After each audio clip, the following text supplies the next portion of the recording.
this is the Kingfisher, and I finally finished building that this weekend, and little bits keep falling off. There's a couple of little bits that are quite fragile around the back here that are kind of like just the reeds. I probably could figure it out if I spent a little bit more time. But for 834 pieces and only $44.99, this is a really good looking build. It's a little bit of a frustration to build. It's quite a technical build. Some of the bits at the times can feel a little bit kind of like complicated to kind of try and figure out how they go, especially with the wings, the way they kind of like attach. I felt that really kind of like a little bit frustrating. But the way that you get this kind of like water effect down the bottom here, this looked really good. And I think overall, this little Kingfisher is actually a little bit more impressive than I thought it was originally going to be. I got this one from Brickborrow, so I'm really glad that I managed to get this as part of my subscription with Brickborrow. I'm really impressed with how it looks, and it's actually quite a little bit bigger than I thought it was going to be. If you're into kind of like display pieces, maybe you're into like wildlife, you've got some of the botanicals or something like that, then this would look really good amongst some of the botanicals.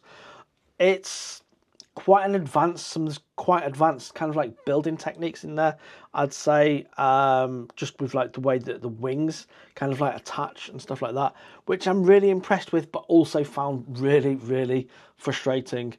The way like the reeds look at the back here, again, they look really good, but again, there's lots of kind of like little watery bits down here, which I think are just going to gather dust. So you'd have to kind of like probably get a paintbrush in there to kind of get rid of the dust, or put this in some kind of case. Overall, I'd rate this kind of like a 6 out of 10 when it comes to Lego builds.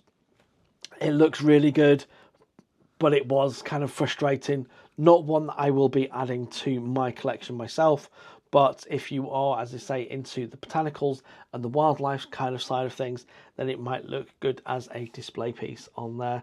So that's the LEGO Icons Kingfisher. As I say, it was set number, what was the set number? 10331, and it's 834 pieces. Give it a look. If you like the way it looks, it's definitely a more technical build. But yeah, that's my kind of quick review of the Kingfisher.